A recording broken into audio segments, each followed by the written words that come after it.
Halo semuanya, perkenalkan saya Madiratna Sandra Dewi, dokter muda, Departemen Anestesiologi dan Terapi Insentif, Fakultas Kedokteran Universitas Udayana, RSUD Sanglah. Pada kesempatan kali ini, saya akan menjelaskan mengenai nyeri.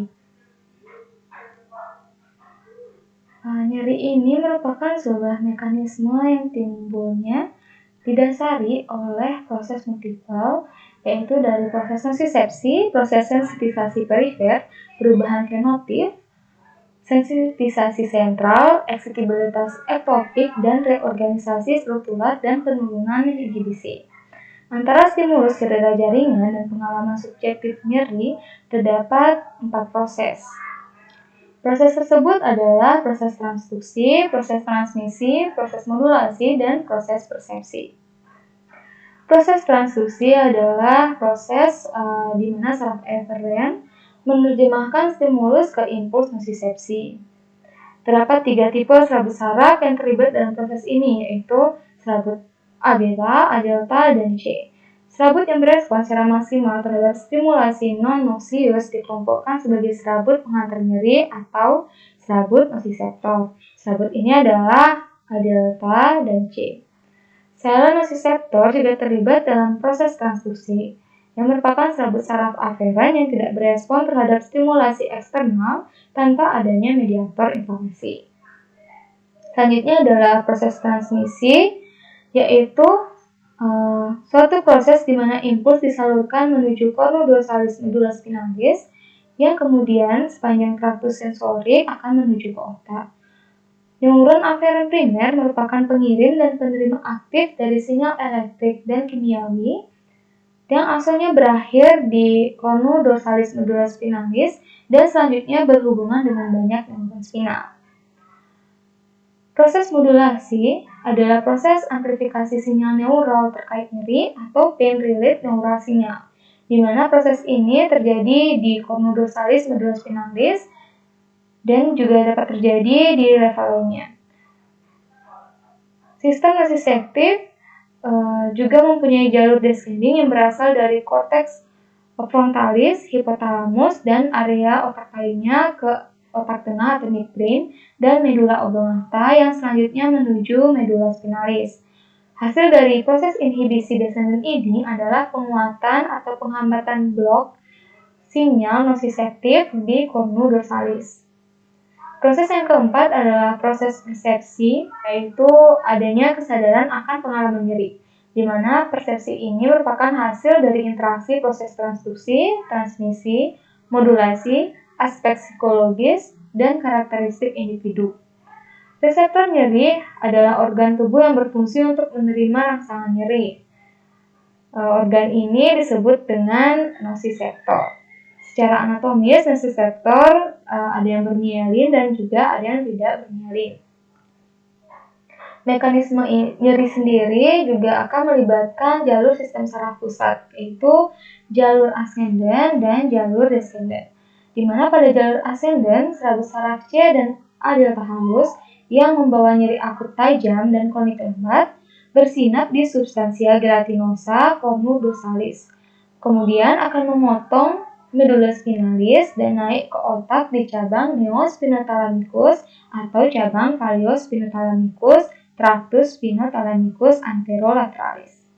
Tractus neospinothalamicus yang diaktifkan oleh aferen perifer A delta bersinap di nukleus ventroposterolateralis di thalamus dan melanjutkan diri ke korteks somatosensoris di gyrus fascia centralis yang merupakan tempat nyeri dipersepsikan sebagai sensasi yang tajam dan berbatas tegas. Kemudian pada cabang valiospinothalamicus, yaitu yang diaktifkan oleh aferen perifer serabut saraf C, merupakan jalur yang mengirim kolateral-kolateral ke formasi reticularis batang otak dan struktur lain. Serat-serat ini akan mempengaruhi hipotalamus dan sistem limbik serta korteks cerebri. Pada jalur descendant terdapat 3 komponen yang terjadi, yaitu pertama adalah pada bagian pertama terdapat substansia grisea aqueductus, dan substantia grisea periventricle mesencephalon dan pons bagian atas yang mengelilingi aqueductus nucleus. Selanjutnya, neuron-neuron di daerah 1 mengirim impuls ke nucleus revermagnus yang terletak di pons bagian bawah dan medula oblongata bagian atas dan nucleus reticularis paragigontocellularis di medula lateralis. Impuls kemudian ditransmisikan ke bawah menuju columna dorsalis medula spinalis ke suatu kompleks inhibitorik nyeri yang terletak di cornus dorsalis medula spinalis. Secara lebih detail, patofisiologi nyeri atau mekanisme nyeri dapat dijelaskan sebagai berikut, di mana nyeri atau rangsangan nyeri akan diterima oleh nociceptor yang berada di kulit yang dapat diterima pada intensitas yang tinggi maupun intensitas yang rendah seperti peregangan, suhu, serta lesi jaringan. Pada daerah luka atau jaringan yang mengalami nekrotik ataupun sel yang mengalami nekrotik akan merilis kalium dan protein intraseluler, di mana peningkatan kalium ekstraseluler akan menyebabkan depolarisasi nociceptor, sedangkan protein akan menginfiltrasi mikroorganisme sehingga menyebabkan adanya peradangan atau inflamasi. Akibatnya mediator nyeri dilepaskan, yaitu leukotrien, prostaglandin E2, dan histamin yang akan merangsang nociceptor sehingga rangsangan berbahaya dan tidak berbahaya dapat menyebabkan adanya nyeri. Selain itu, lesi juga dapat mengaktifkan faktor pembekuan darah sehingga bradikinin dan serotonin akan terstimulasi dan merangsang nociceptor. Jika terdapat oklusi pembuluh darah, maka akan terjadi iskemia yang menyebabkan akumulasi kalium ekstraseluler dan H+ yang selanjutnya mengaktifkan nociceptor. Histamin, bradikinin, dan prostaglandin E2 memiliki efek vasodilator dan meningkatkan permeabilitas pembuluh darah. Hal ini dapat menyebabkan adanya edema lokal, tekanan jaringan, dan perangsangan nociceptor. Bila nociceptor terangsang, maka akan melepaskan substansia peptida dan kalsitonin gen terkait peptida, yang kemudian akan merangsang terjadinya proses inflamasi dan dapat juga menghasilkan vasodilatasi serta peningkatan permeabilitas pembuluh darah.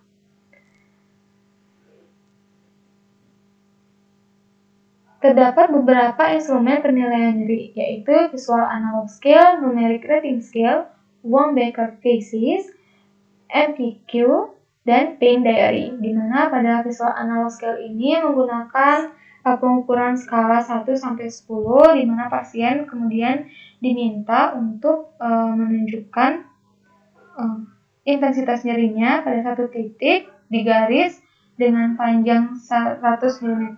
Kemudian pemeriksa akan mengukur seberapa panjang garis awal sampai ke titik yang dibuat oleh pasien.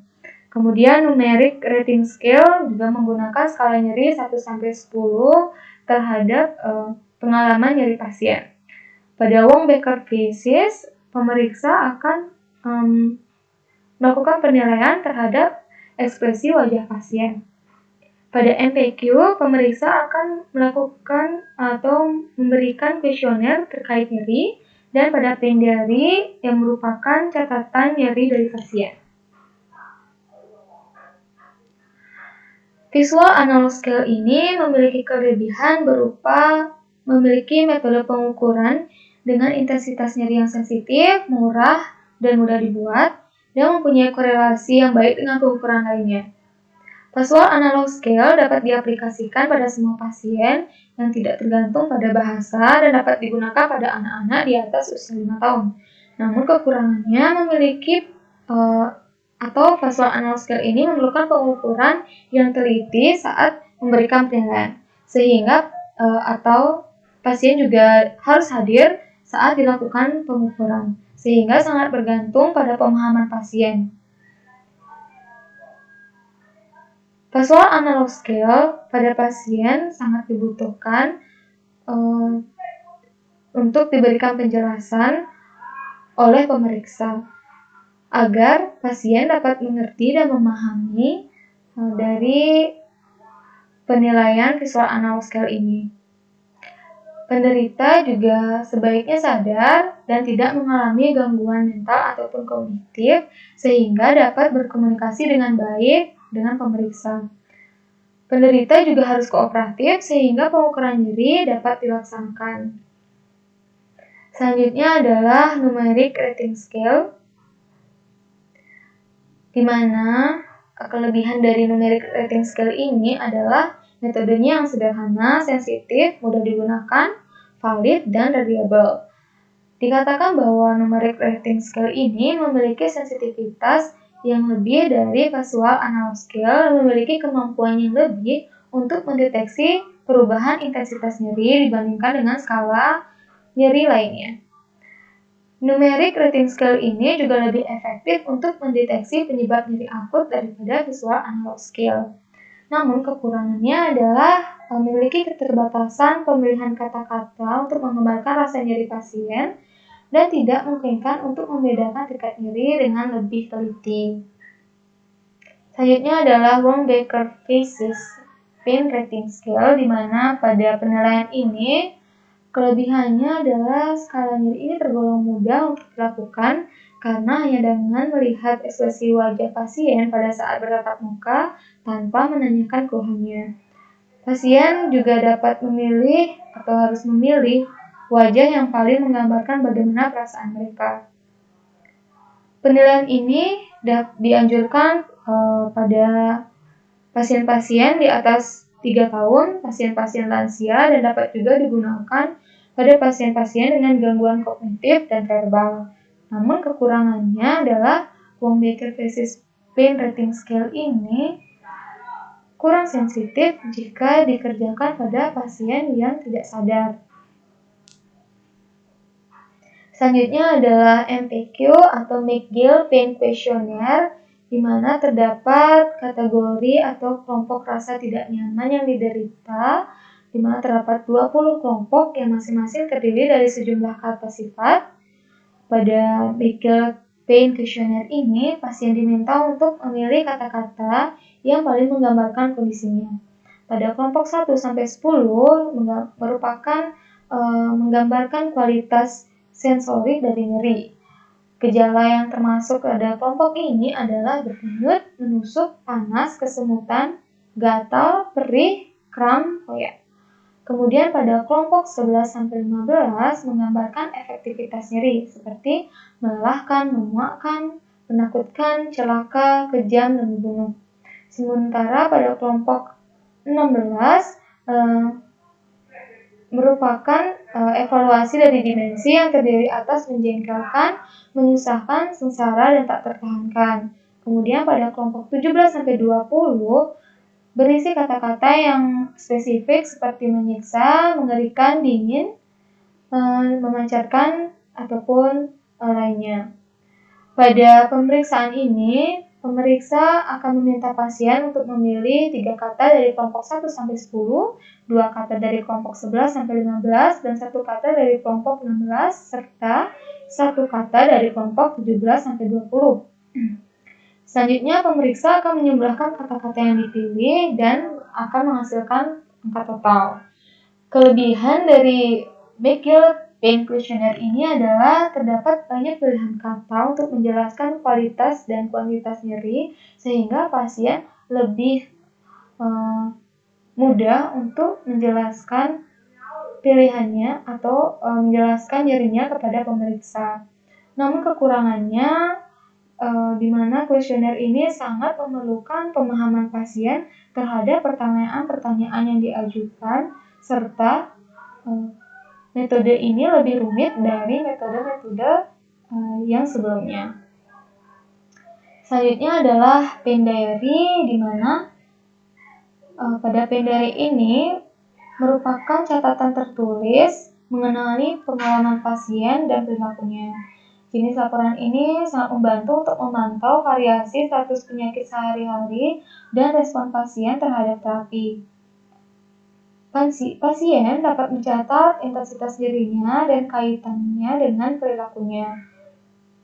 Di mana kelebihan dari pain diary ini adalah pasien dapat lebih mudah mendeskripsikan nyerinya, serta pemeriksa dapat memantau variasi status harian dan memantau respon terapi yang diberikan pada pasien. Namun kekurangannya adalah pasien di sini harus dapat membaca, menulis, dan mengerti mengenai dirinya, tidak terdapat gangguan kognitif, serta harus memerlukan follow-up harian. Pada kesempatan kali ini, saya juga akan menjelaskan mengenai jenis-jenis nyeri, yaitu nyeri somatik, nyeri visceral, dan nyeri alih atau refert. Dimana nyeri somatik ini merupakan nyeri yang dapat terjadi pada daerah atau adanya rangsangan atau stimulasi di daerah kulit, otot, tendon, dan tulang, dan biasanya nyeri ini terlokalisir. Kemudian nyeri visceral adalah nyeri-nyeri yang timbul akibat adanya suatu gangguan di organ internal. Kemudian nyeri refert adalah nyeri alih ataupun nyeri yang menyebar yang dapat menyebar pada satu segmen pada spinal yang sama.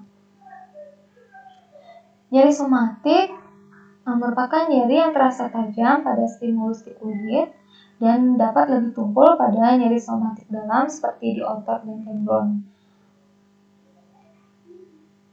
Nyeri ini dapat menunjukkan lokasi nyeri yang dengan tepat, di mana pasien dapat menunjuk lokasi di mana terjadi nyeri, kemudian sensasi yang terasa dapat dijelaskan sesuai rangsangan yang diberikan, dan nyeri akan segera terasa setelah terdapat rangsangan ataupun stimulus.